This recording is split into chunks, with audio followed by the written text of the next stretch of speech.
brothers and sisters, let us call to mind our sins and so prepare ourselves to celebrate the sacred mysteries. The Word of God is living and effective, able to discern reflections and thoughts of the heart.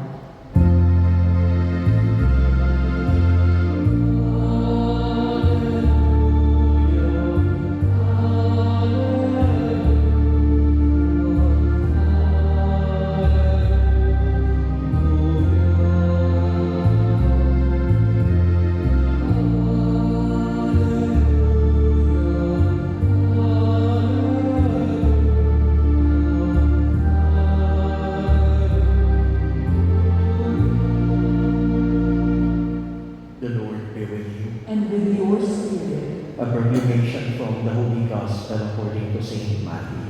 Glory to you, O Lord. Jesus said, "Woe to you, scribes and Pharisees, you hypocrites! You pay the tithes of mint and dill and cumin, and have neglected the weightier things of the law, judgment and mercy and fidelity. But this you should have done without neglecting the others. Blind guides, who strain out the gnat and swallow the camel. Woe to you, scribes and Pharisees, you hypocrites! You cleanse the outside of cup and dish, but inside they are full of plunder and self-indulgence. Blind Pharisee, cleanse first the inside of the cup, so that the outside also may be clean." My brothers and sisters, the Gospel of the Lord. Praise to you, O Lord Jesus Christ. Our Gospel this Tuesday reminds us that our relationship with God must be rooted in truth and reality, not just in appearances. It is easy to look good before others, to speak the right words, perform religious practices, and attend Mass while sleeping, pray, and appear faithful, while our hearts may be far from God and from people around us. Sad to say, we look faithful inside the church, but we are evil inside the home. Jesus does not ask us to put on a religious performance. Let's say, for example, there are some of us who would come into the church and, if possible, they would hurry the priest to finish immediately the Mass as if we are just having concert. Jesus today asks us to become authentic. God sees beyond what people see. He sees our intentions, our struggles, our wounds, our failures, and even the things we try to hide. Before God, there is no need pretending. This is also true with our relationship or in our relationship with one another. Sometimes, we maintain appearances. We smile at someone while carrying resentment inside our hearts. We say we forgive while continuing to judge. We speak about love and caring or charity, but refuse to understand the person who has hurt us. There can be a great difference between looking like a good Christian and actually becoming a good Christian.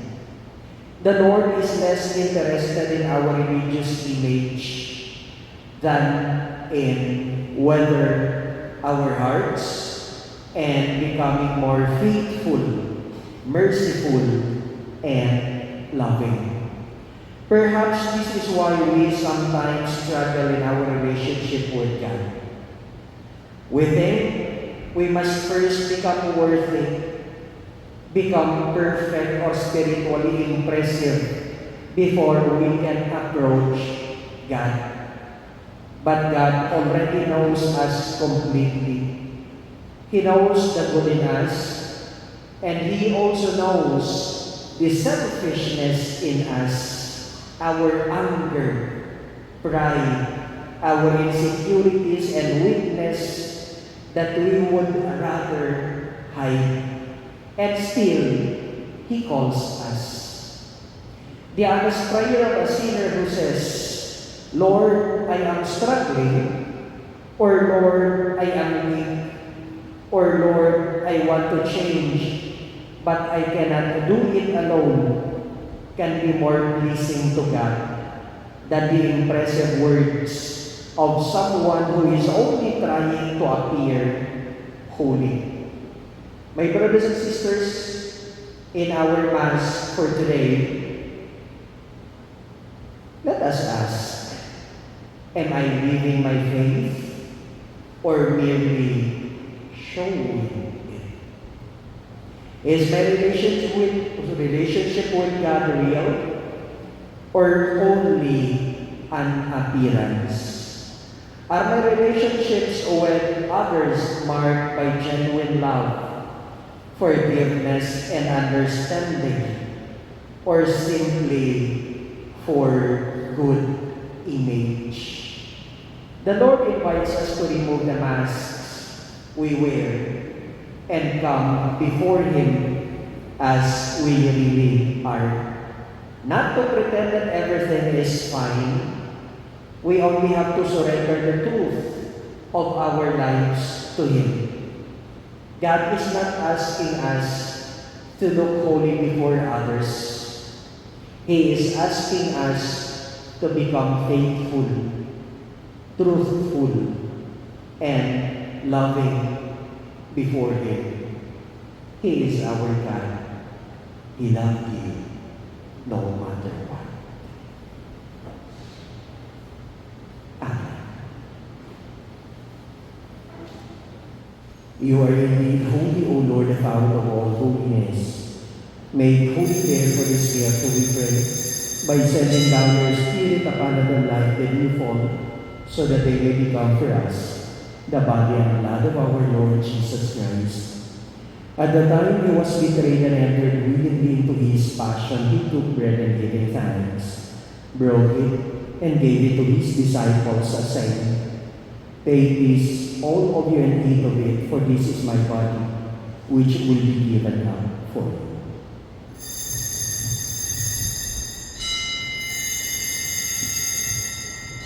Take this, all of you, and drink from it, for this is the chalice of my blood, the blood of the new and eternal covenant, which will be poured out for you and for many, for the forgiveness of sins.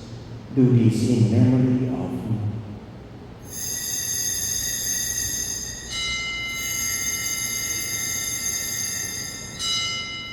Through Him, and with Him, and in Him, O God Almighty Father, in the unity of the Holy Spirit, all glory and honor is yours, forever and ever. Amen. At the Savior's command, and formed by divine teaching, we dare to say, Our Father, who art in heaven, hallowed be thy name. Thy kingdom come, thy will be done, on earth as it is in heaven.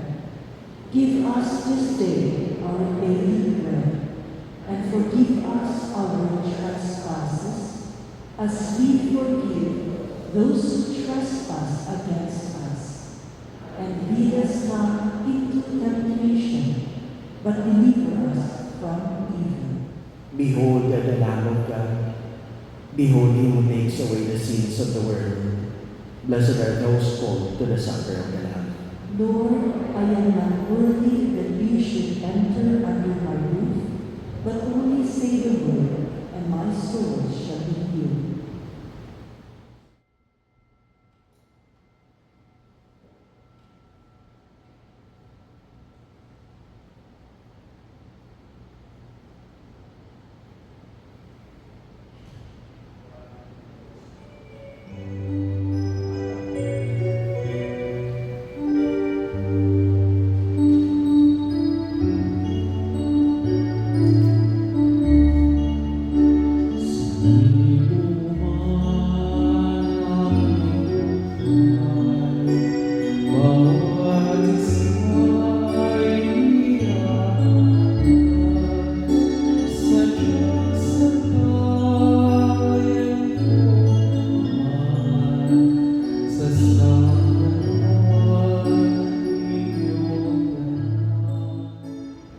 Let us pray.